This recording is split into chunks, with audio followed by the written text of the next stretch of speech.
The Constitution of the 3rd of May 1791 tells us what the sovereign and independent Commonwealth was capable of. It was the beginning of a path to a 19th century which would have been much better than the 19th century which occurred.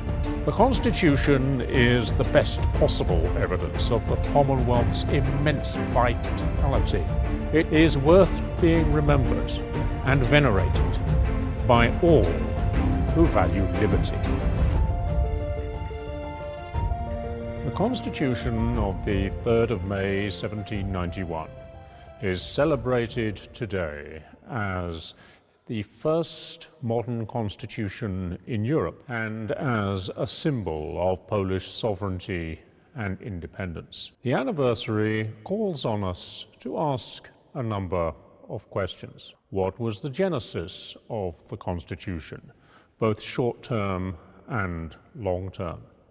How was it drafted? How was it acclaimed? What does it contain? And in what way did it change the Polish-Lithuanian Union? How was the Constitution implemented? And why was it overthrown? Above all, what does the Constitution of the 3rd of May tell us about the Polish-Lithuanian Commonwealth? The Commonwealth, let us recall, was a community of mainly noble citizens. It did not try to be a fiscal military state or an absolute monarchy like most of its neighbors. And so we should not judge it for not trying to be what it did not become. It should be acknowledged, however, that by the beginning of the 18th century, the Commonwealth had lost its ability to defend itself and was exposed to the manipulation of neighboring powers, especially Russia. They had a convenient tool in the liberum veto, whereby a single envoy to the same, that is, a member of parliament, could break up proceedings altogether and prevent any laws and taxes from being adopted. Russian hegemony in the Commonwealth was brutally demonstrated in 1733 when the election of Stanisław Leszczyński as king by the great majority of those nobles who had turned up for the royal election was overturned, and a second elector of Saxony, Augustus III, was installed instead. Russian hegemony was still more forcefully demonstrated in 1764 when the screws were tightened. Catherine II succeeded in having her former lover, Stanisław August Poniatowski, elected as king. And yet this proved a kind of turning point. She underestimated the new king's desire to reform and enlighten his country. For the reign of Augustus III, although apparently somnolent and politically paralyzed, had taken place against the backdrop of an ongoing economic recovery and a great deal of discussion of solutions for the all too evident problems of the Commonwealth. There was also significant reform in education, and these themes came together in the Piarist father, Stanisław Konarski, who not only reformed the schools and colleges run by the Piarist order, inciting the Jesuits to emulate the Piarists, but also demolished the theoretical underpinnings for the liberum veto in 4 volumes published between 1760 and 1763. The new reign gave a brief opportunity to make significant changes, and the years between 1764 and 1766 were some of the most active of the entire 18th century. They also provoked reactions, both from disconcerted nobles about the pace of change and the potential threats to traditional values and lifestyles, and also the irritation and anger of the Russian Empress, who felt that she had not agreed to such far-reaching changes, for it was in her interests that the Commonwealth remain weak. She used the problem of the dissidents, that is, non-Catholic citizens, Protestants and Orthodox, demanding that they be restored to full equal civic and political rights. Now, this would have been most unusual for the middle of the 18th century in Europe, even though it might sound obvious today. It went beyond the practical religious toleration and freedom of worship that the king and many others would have been happy to concede. The tensions erupted in an armed league or revolt, the Confederacy of Bar, formed in defense of the old faith and liberties of the Polish-Lithuanian nobility in 1768. That, in turn, drew Russia into a long war with the Ottoman Empire, causing tensions in Central and Eastern Europe that were resolved to the satisfaction of the three parties concerned in the first partition of the Commonwealth in 1772. This deprived Poland-Lithuania of about a third of its territory and population. It was, of course, a terrible shock, and in the aftermath of the partition, a much stricter form of Russian domination was reimposed. Indeed, the amputated Commonwealth was compared to a proconsulate of the ancient Roman Empire, with the ambassador Otto von Stachelberg as a Roman proconsul giving orders to a tributary king. The king, it is true, was permitted slim parliamentary majorities. He was able to make minor improvements in administration, and he had the significant consolation of the activities of the Commission of National Education, which had been founded following the suppression of the Jesuit order by the Pope in 1773. Nevertheless, the army, although improved in organization and discipline, was still tiny in size. Legal codification was rejected by the nobles in the Sejm, and there was a growing sense of frustration at the humiliation of the Commonwealth, its dependent status, as well as the actual abuses carried out by Russian, Prussian, and Austrian troops within the borders of the Commonwealth.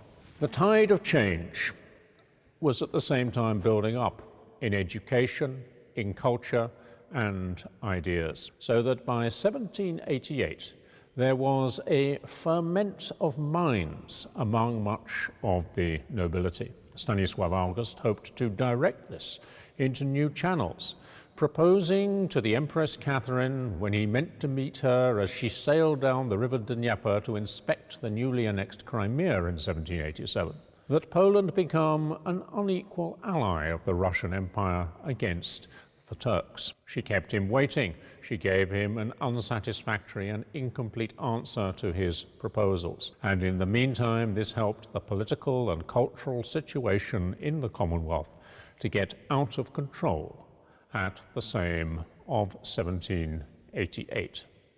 The Sejm of 1788 was confederated. That meant it met under the auspices of a confederacy. The general councils of confederacies were able to take decisions by majority vote. So crucially, this means that at the Sejm, which began in 1788 and entered history as the 4 Years' Sejm, or the Great Sejm, the liberum veto, that requirement of unanimity and the threat of everything being broken up, that did not apply. Very soon, the Sejm was out of control of the king, out of control of the Russian ambassador. In a fit of enthusiasm, it voted to expand the army from 18,000 to 100,000.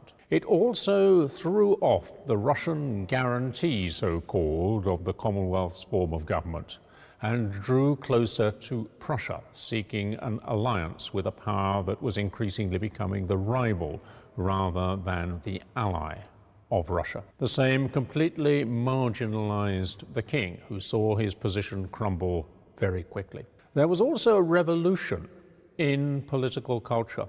There were an outpouring of speeches, many of which were published outside the Sejm as well as in it. There was a flood of pamphlets, there were riddles, there were satirical poems, there were public demonstrations, there were political sermons, all of which created a kind of greenhouse atmosphere in politics. People came to realize that their words and their decisions had consequences. For so much of the 18th century, people could talk without any real danger of having to take responsibility for what they said. And now those decisions counted. So this was a school in political responsibility. 1789 brought the agreement to new taxes on the landowning nobility, 10% of its income, 20% on the clergy. And this was applied to the expansion of the army. Another important reform at this stage in 1789 was the reform of local government, with commissions in the lands and palatinates of the Commonwealth formed of local nobles for the cooperation between the military and civil powers. One of the most effective arguments for decentralization in government. The towns were also awakened politically in 1789, and they began to demand the restoration of long neglected or lost political rights. But by 1790, the Polish Revolution was beginning to be bogged down. The agreements with Prussia was not to everyone's satisfaction. The leader of the Republican part of the Sejm, Ignacy Potocki, was in charge effectively of drafting a new form of government. But his project for the form of government was an enormous, unwieldy project which was mauled in discussions in the Sejm. It was clearly going nowhere. The most controversial problem was the future of the monarchy. Shorn of most of its privileges, but it would be better, it was thought, to have a hereditary monarchy to make the Commonwealth a more attractive ally. But this was deeply controversial given the attachment to the idea of elective monarchy. And then the Sejm itself was running out of time. Sejms were supposed to meet every 2 years. So the next elections were postponed and then postponed again. In the end, they decided they would elect a second set of envoys alongside, rather than instead of the first. But by the time those Sejmics were held in November 1790, the nobility was growing impatient. It expressed its views on the state of the Commonwealth with great forthrightness. In particular, it criticized the idea of a succession to the throne. Ignacy Potocki knew that his way had come to a halt. If he was to see a new form of government for the Commonwealth, he would have to compromise with the king. And Stanisław August had been gaining in importance during 1790. Reluctantly, he had accepted the alliance with Prussia, which helped to defuse the criticism that he was a servant of Russia. He also had made use of a wave of anti-aristocratic feeling among ordinary nobles, and his supporters in the Sejm had torn into the pretensions of magnates. Stanisław August was back by the autumn of 1790. Ignacy Potocki went to see King Stanisław August here in the royal castle in Warsaw on the 4th of December 1790. He invited the monarch to take the lead in drafting the form of government, the Constitution, discreetly. And so the king produced a draft. It was sent to Ignacy Potocki via an intermediary, an Italian cleric in lower orders called Scipione Piatoli. Potocki made amendments, pushing back in a republican direction, before the king picked it up again and pushed back in the other direction. Stanisław Małachowski, the marshal or speaker of the Sejm, was brought in to help them reach a compromise. And then Hugo Kołłątaj, a radical, enlightened figure. He was brought in as much for his eloquent turn of phrase as anything else. His redaction of the Constitution was close to the final form. And then, towards the end of April, a wider group of advisors and politicians was involved, resulting in some final amendments to the text. In the meantime, attention had been focused on the discussion of the local parliamentary assemblies, the Sejmiks, and also on the law for the royal towns. Now, not all towns in the Commonwealth were royal towns. Perhaps about 40% were, but they were the largest and most important on the whole. The burghers' movement had claimed political participation, but this had resulted in violent opposition from many nobles and their spokesmen in the Sejm. In the end, a compromise was reached. The representatives of the royal towns would have plenipotentiaries rather than full parliamentary envoys. They would have an advisory voice in economic, urban, and treasury matters, but they would also be eligible to serve on the government commissions of the Treasury and of police. At the same time, they would have all the civil rights and liberties, including the old noble privilege of immunity from arrest without trial, neminem captimavimus nisse iure victum, as well as the self-government they desired. And this was acclaimed unanimously on the 18th of April 1791. And then it was time for an Easter break. Easter was late that year, on the 24th of April. And the new form of government would be introduced suddenly, giving less notice for potential opponents of the Constitution to hurry back to Warsaw. The date was set for the 5th of May, but it was brought forward to the 3rd of May because inevitably the secret had gone out. Now, on the day, there was clearly something going on. The streets around the castle were packed. Guards, commanded by the king's nephew, Prince Józef Poniatowski, kept order. The public galleries in this Senate chamber here at the royal castle were full hours before the session was due to begin, around 11. Overnight, over 100 envoys and senators had signed up to support the Constitution. It was expected that about 30 would be opposed, and then there were still about 50 who had to be won over on the day. At the same time, there was an awareness that the international situation had deteriorated badly. The conjuncture which had enabled the Commonwealth to exercise its sovereignty since 1788 was coming to an end. In the middle of 1790, the potential for war between Austria and Prussia had been resolved by a compromise. Sweden, which had begun a war against the Russian Empire in 1788, made peace with honor, in August 1790. There was still a chance of war between Prussia and Britain on one side and Russia on the other in the first few months of 1791. But in the end, Catherine II defied the British ultimatum, and by the beginning of May it was clear that there would be no war between Prussia and Britain and Russia.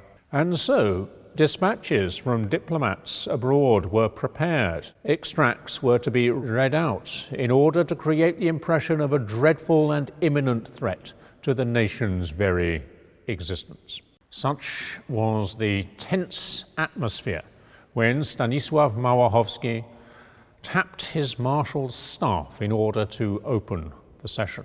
There was a demand that, from those who had been prepared, that this crisis should be explained, that there were urgent dispatches to be read out. The king asked for them to be read out, and despite some protests, they were. And then the king announced that a project which could save the Commonwealth had come to his notice, and he asked for it to be read out. This in turn sparked protest. They were led by the extreme Republican envoy, Jan Sochorszewski, who even brought his little son out into the middle of the parliamentary chamber, saying he would rather kill him than allow him to grow up in slavery, for slavery was what being prepared by this new project.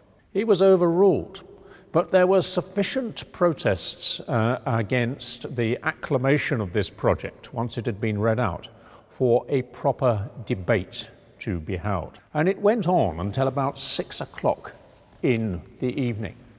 There were many passionate speeches, eloquent speeches, full of the rhetoric steeped in the ancient classics.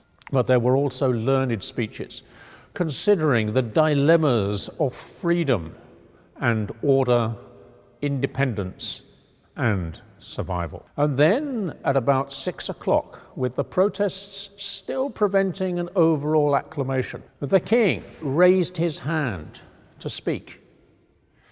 He just wanted to add something further to the debate. He had spoken several times already on behalf of the Constitution. But those who supported the Constitution took this as a sign that he was about to swear an oath to the Constitution. And as the king wrote the next day, "I saw that the thing could be done, and so I did it." He rose up on a chair, the better to be seen.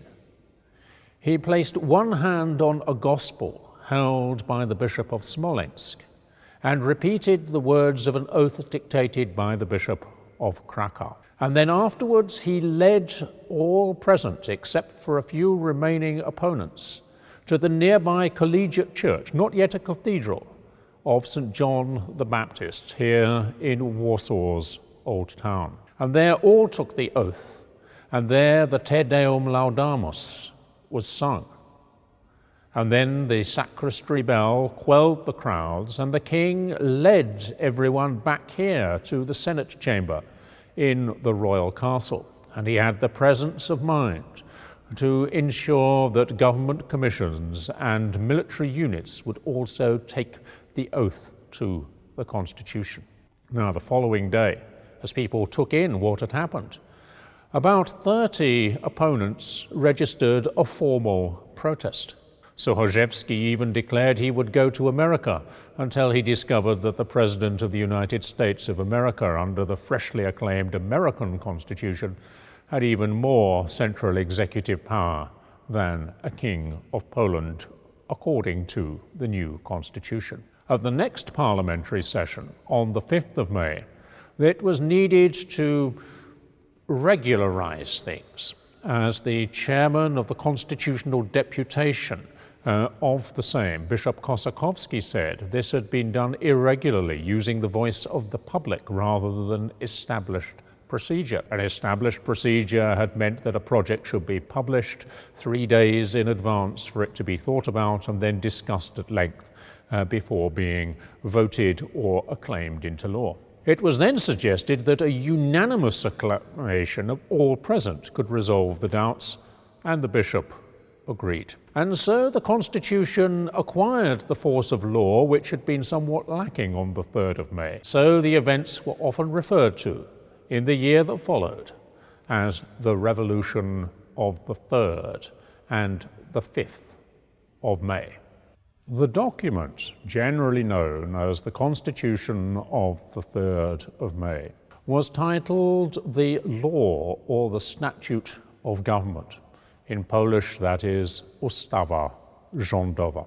It is short, less than 3,700 words in Polish. Many details were left for later. Other earlier laws were incorporated.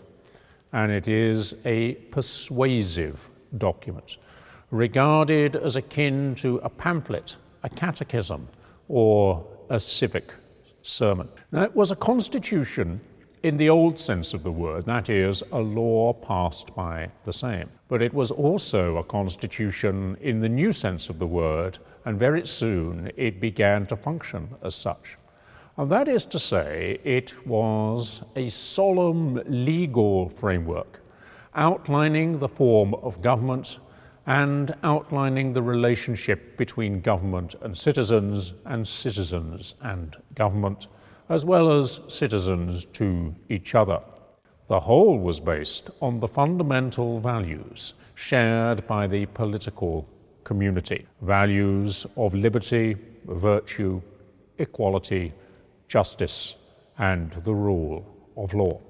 It has a fairly straightforward structure, being divided into an invocation and a preamble, where the rhetoric is quite simply magnificent, and into 11 articles and a conclusory declaration.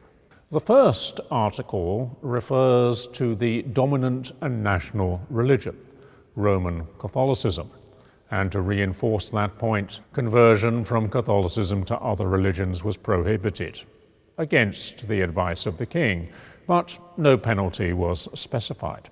At the same time, however, religious toleration was considerably extended, not just from those confessions and faiths which had hitherto been tolerated, but to all people of all faiths who could worship freely and enjoy the protection of the government and the law. The next three articles related to the social order. The first of these related to the nobility. On the face of it, this was a reassuringly traditional, even archaic confirmation of their ancient privileges. And yet there were also phrases in this article which reflected a more modern concern with individual liberty, property, and security, a kind of foretaste of a liberal turn in political culture. The third article of the Constitution declared that the law on royal towns, or free towns of the Commonwealth as they were to be called, was part of the Constitution. And it added the persuasive point that the nobles would have allies in burghers in their defense of freedom. One of the most controversial articles since the 3rd of May 1791 has been the fourth, which was devoted to peasants or villagers, the title having earlier been changed from the demeaning peasants or serfs. Now, this is controversial because the article did not abolish serfdom, and most peasants remained obliged to provide labour services to their lords and had very limited personal freedoms, including no freedom of movement. But yet there were specific traditions. Where there were contracts, they were to be kept. Crucially, anyone who immigrated into the Commonwealth from the moment they set foot on Polish soil was a free person able to enter into contracts in a farm for a village, or else to move to a town to learn a trade. And this even applied to those who had earlier left the Commonwealth and now re-entered. So there was a perspective for the end of serfdom in years to come. And then there was the language of this article, which declared that the peasants were the most numerous and the most useful part of the nation. Quite explicitly, the Polish nation was no longer a noble monopoly. It included burghers and peasants, potentially all inhabitants of the Commonwealth. The next four articles were devoted to the form of government. The fifth is the real heart of the Constitution in that respect. It brilliantly blended the principle that all power in human society derived from the will of the nation, which was an old Polish-Lithuanian republican axiom which had been livened up by some of the language of Jean-Jacques Rousseau, with the idea that the powers were divided up into three, and this was the principle of the great French jurist and philosopher Charles-Louis de Montesquieu. And those three powers were, of course, the legislative, executive, and judicial powers. And each of the next three articles of the Constitution was devoted to one of those. the legislature first, and this was the most important. And this exalted the lower chamber of Parliament, the Chamber of Envoys, which was declared the temple of legislation. Its role was increased at the expense of the parliamentary role of the upper chamber or Senate, as well as the monarch. But at the same time, the legislature was declared to reside firmly in the same rather than in the local parliamentary assemblies, which had hitherto instructed their envoys who were supposed to carry them out. In the Constitution, the envoys were declared as representatives of the entire nation, in them reposing our trust. And this was the same principle that applied in the British Parliament, which was defended by Edmund Burke when his constituents presumed to instruct him. They were elected to exercise their judgment on behalf of the entire nation. This was a major success for the King, who so admired the British Parliament. The article also abolished, with a great deal of persuasive explanation, the liberum veto and, after the present same, the confederacies as noxious to the public good. The next article was about the executive power, which was distinguished from the king, who was also included in the article. The executive power was very much subordinated to the legislative power. It was possible for the legislature to interfere in the executive, but not vice versa. Nevertheless, it was considerably stronger than before. The king would preside over a custodial council. Literally, this was the guard of the laws, straj prav, which was Platonic in favor. The ministers who composed this council were not to sit in the particular government commissions of the treasury, the military, or police, although the primate or head of the Roman Catholic Church in the Commonwealth was the head of the Commission of National Education, and the Minister of Foreign Affairs also had direct control over the diplomatic service with the close involvement of the king. Then there was the monarchy, and this was where things got very controversial because it was declared to be elective by families, which was a euphemism, not least because the justification set out the advantages of hereditary succession over elections with all the chaos and danger of interregna and foreign intervention. As for the solution itself, it was a compromise. The Elector of Saxony, the grandson of the late Augustus III, was named as the heir to the throne, but as he had no son, the succession would then pass to his daughter, who would be expected to marry a person whom the same approved, effectively putting an election into the next generation. This left many options open, but created a great deal of uncertainty. And then the 8th article was about the judiciary. This was shorter than those for the legislature and the executive. The key principle here was that the nation, whether at same-ix or at the same, would elect its judges directly.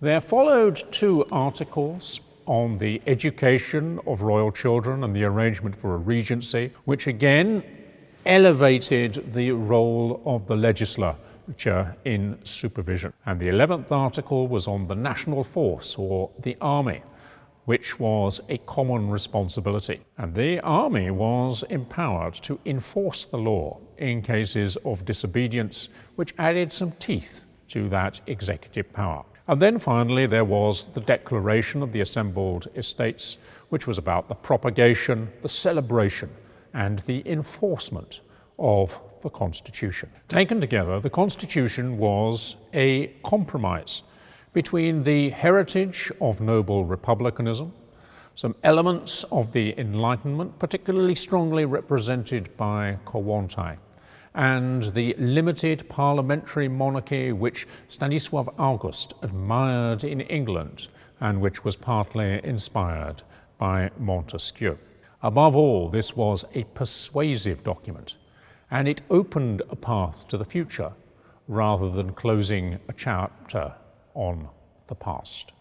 The Constitution was in force for just under 15 months, and during the year that remained of the same itself, many supplementary laws were published in order to fill out the details which had been left vague in the Constitution.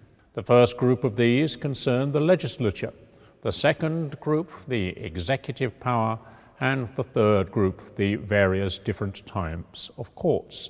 There was also a filling out of the arrangements for political participation of the burghers. Not everything could be completed. There was no law passed on the Commission of National Education, and the project for the Jews was finally never brought before the same. However, the police commission of the two nations did decide that Jewish residents of royal towns, the free towns of the Commonwealth, were also beneficiaries of the old privilege of neminim captivabimus nisse iure victum, dating back to the 15th century. You could not be arrested and imprisoned without trial. There was movement in these laws back in a republican direction, away from the shift towards limited and parliamentary monarchy in the law on government itself. And there was also more traditional language. The Constitution of the 3rd of May had tended to refer to the nation, Poland, the fatherland, the country, whereas in the subsequent laws there was more traditional reference to the Commonwealth and the Kingdom of Poland and the Polish Crown, the Grand Duchy of Lithuania, and the two nations. This was particularly important in a law passed on the 20th of October 1791 called the Mutual Assurance of the Two Nations, which was adopted unanimously and declared to be an integral part of the Constitution itself. And this set at rest fears that the separate status of the Grand Duchy of Lithuania had been ended, and indeed the, not quite, but relative silence of the Constitution itself on the matter had left the matter open. This was resolved in October.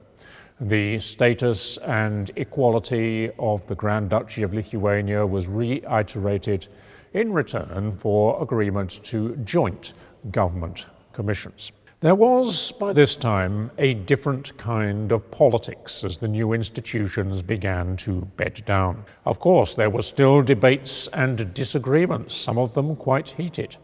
But politics became much more harmonious, and parliamentary business was conducted with dispatch. There were celebrations of success. Incense and cannon smoke was wafted towards the heavens by the strains of the Te Deum being sung in market towns right across the Commonwealth. This was a message of orderly freedom, as opposed to the anarchy of old or the revolutionary terror of the French Revolution, or indeed the absolute monarchy of the neighbouring powers. It also provided a sense of rather naive optimism about the Commonwealth's prospects in what was still a cutthroat international situation. At the Sejmiks, which were held in February 1792, there was a kind of referendum on the Constitution. Now, this was an overwhelming success for the supporters of the Constitution. Of the 78 Sejmiks in the Commonwealth, not a single one criticised the Constitution, and only 8 passed over the Constitution in silence. All the others expressed thanks or made solemn pledges or swore oaths to defend the Constitution, and support for the Constitution was especially high in the Grand Duchy of Lithuania, where 27 out of 33 Sejmiks swore an oath to defend the Constitution. So 1791 to 92 was a kind of annus mirabilis.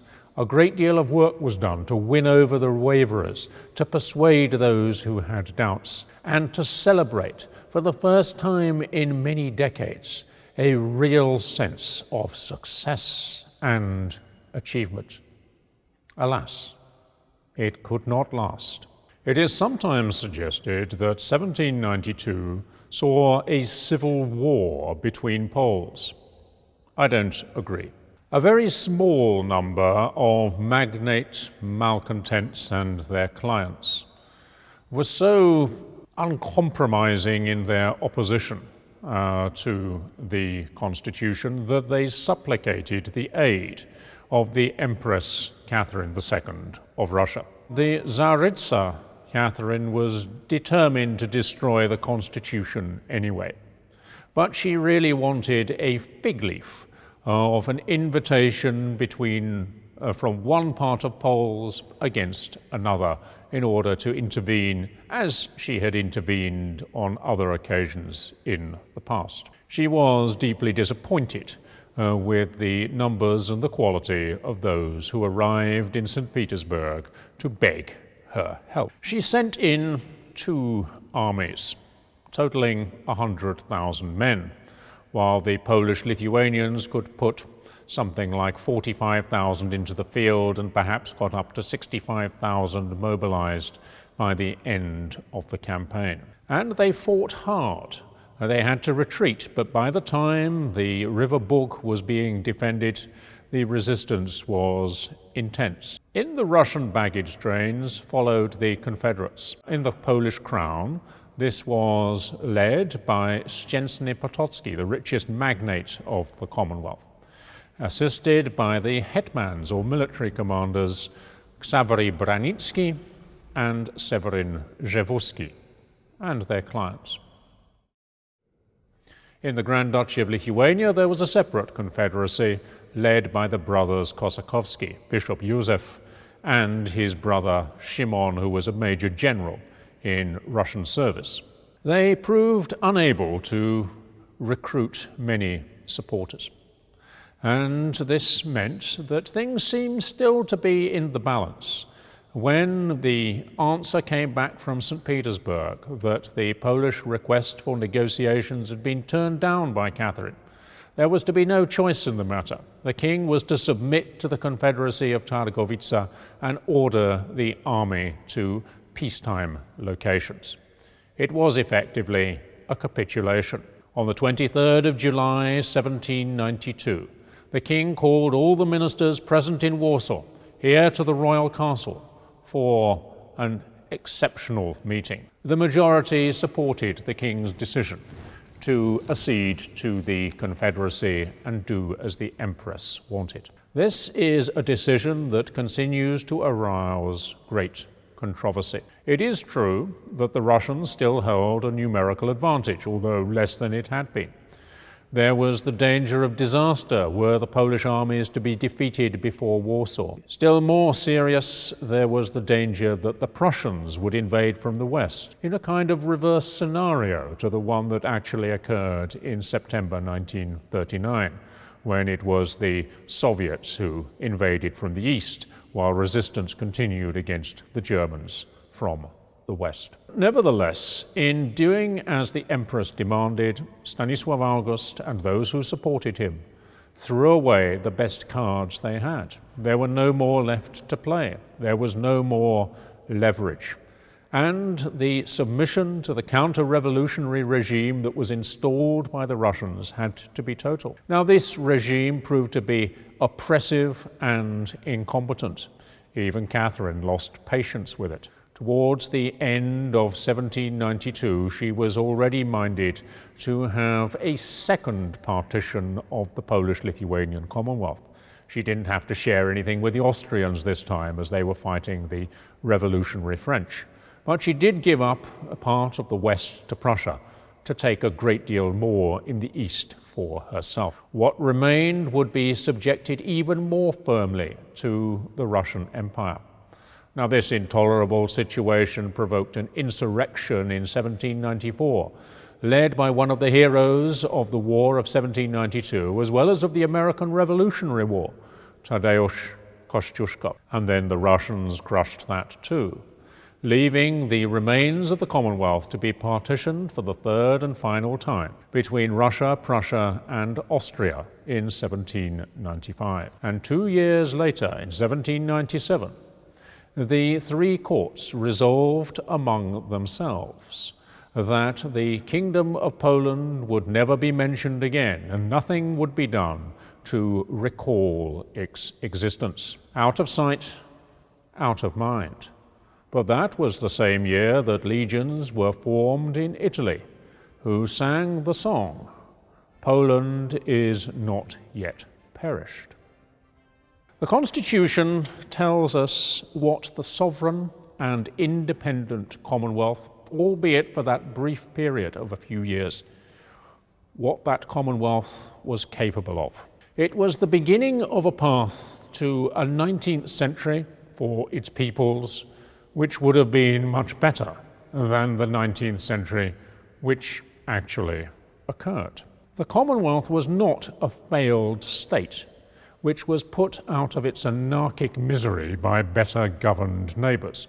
That was, of course, the story that they told, and it is also a story which some Poles have later been inclined to endorse. The Constitution is the best possible evidence of the Commonwealth's immense vitality and potential for growth in those last years before the final partition. It was about evolutionary social and political changes and orderly freedom.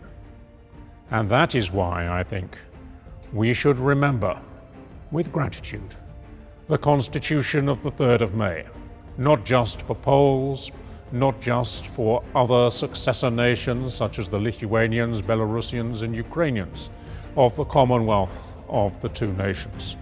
The Constitution is worth being remembered and venerated by all who value liberty.